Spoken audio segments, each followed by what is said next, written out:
Hello students, आपका मेरे channel Hindi teachers में स्वागत है। इस वीडियो में हम अध्ययन करेंगे पाठ ध्वनि कविता के प्रश्न उत्तर। यह कविता सूर्यकांत त्रिपाठी निराला जी द्वारा लिखी गई है। तो चलिए शुरू करते हैं प्रश्न उत्तर। पहला प्रश्न है, कवि को ऐसा विश्वास क्यों है कि उसका अंत अभी नहीं होगा। उत्तर है, कवि को ऐसा विश्वास इसलिए है क्योंकि अभी उसके मन में नया जोश व उमंग है। अभी उसे काफ़ी नवीन कार्य करने हैं। वह युवा पीढ़ी को आलस्य की दशा से उबारना चाहते हैं।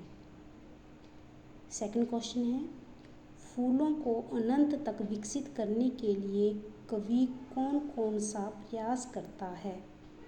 फूलों को अनंत तक विकसित करने के लिए कवि उन्हें कलियों की स्थिति से निकाल कर खिले फूल बनाना चाहता है। कवि का मानना है कि उसके जीवन में बसंत आया हुआ है, इसलिए वह कलियों को हाथों के बसंती स्पर्श से खिला देगा। वह फूलों की आँखों से आलस्य हटाकर उन्हें चुस्त व जागरूक करना चाहता है। अगला प्रश्न है, कवि पुष्पों की तंद्रा और आलस्य दूर हटाने के लिए क्या करना चाहता है। इसका आंसर है, कवि पुष्पों की तंद्रा और आलस्य दूर हटाने के लिए उन पर अपना हाथ फेर कर उन्हें जगाना चाहता है। वह उनको चुस्त, प्राणवान, आभावान व पुष्पित करना चाहता है। अतः कवि नींद में पड़े युवकों को प्रेरित करके उनमें नए उत्कर्ष के स्वप्न जगा देगा, उनका आलस्य दूर भगा देगा तथा उनमें नए उत्साह का संचार करना चाहता है। अगला प्रश्न है, बसंत को ऋतुराज क्यों कहा जाता है। आपस में चर्चा कीजिए।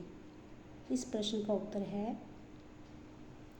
बसंत को ऋतुराज कहा जाता है क्योंकि यह सभी ऋतुओं का राजा है।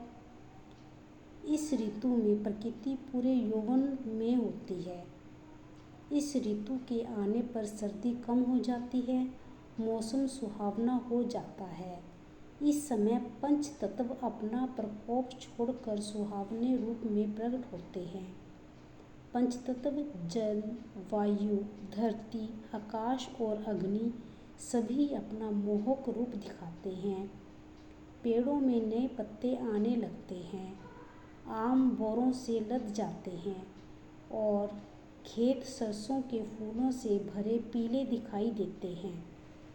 सरसों के पीले फूल ऋतुराज के आगमन की घोषणा करते हैं। खेतों में फूली हुई सरसों पवन के झोंकों से हिलती ऐसी दिखाई देती है मानो सामने सोने का सागर लहरा रहा हो।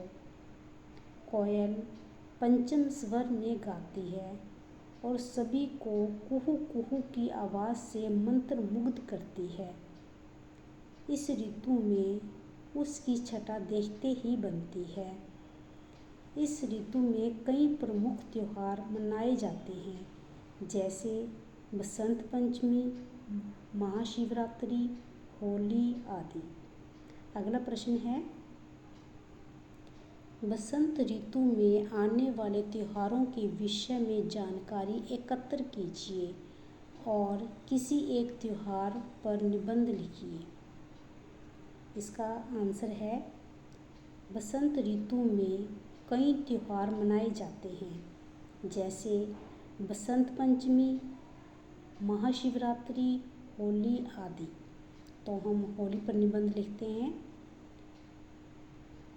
हमारा देश भारत विश्व का अकेला एवं ऐसा अनूठा देश है जहाँ पूरे साल कोई न कोई त्योहार मनाया जाता है। रंगों का त्योहार होली हिंदुओं का प्रसिद्ध त्योहार है। जो फाल्गुन मास की पूर्णिमा को मनाया जाता है। यह त्योहार रंग एवं उमंग का अनुपम त्योहार है। जब बसंत अपने पूरे यौवन पर होता है, सर्दी को विदा देने और ग्रीष्म का स्वागत करने के लिए इसे मनाया जाता है। संस्कृत साहित्य में इस त्योहार को मदनोत्सव के नाम से भी पुकारा जाता है। होली के संबंध में एक पौराणिक कथा प्रचलित है कि भगवान विष्णु के परम भक्त प्रहलाद को अग्नि में जलाने के प्रयास में उसकी बुआ होलिका अग्नि में जलकर स्वाहा हो गई थी। इसी घटना को याद कर प्रतिवर्ष होलिका दहन किया जाता है। दूसरे दिन फाग खेला जाता है। इस दिन छोटे बड़े, अमीर गरीब आदि का भेदभाव मिट जाता है। सब एक दूसरे पर रंग फेंकते हैं, गुलाल लगाते हैं और गले मिलते हैं। चारों ओर आनंद, मस्ती और उल्लास का समा बंध जाता है। ढोल पर थिरकते, मंजीरों की ताल पर झूमते, नाचते गाते लोग आपसी भेदभाव भुलाकर अपने शत्रु को भी गले लगा लेते हैं। परंतु कुछ लोग अशोभनीय व्यवहार कर इस त्योहार की पवित्रता को नष्ट कर देते हैं। तो ये थे इस कविता के प्रश्नोत्तर। आशा करती हूँ आपको ये समझ में आ गए होंगे, आपके लिए काफ़ी हेल्पफुल रहे होंगे। इस वीडियो में बस इतना ही। मिलते हैं नेक्स्ट वीडियो में। जय हिंद।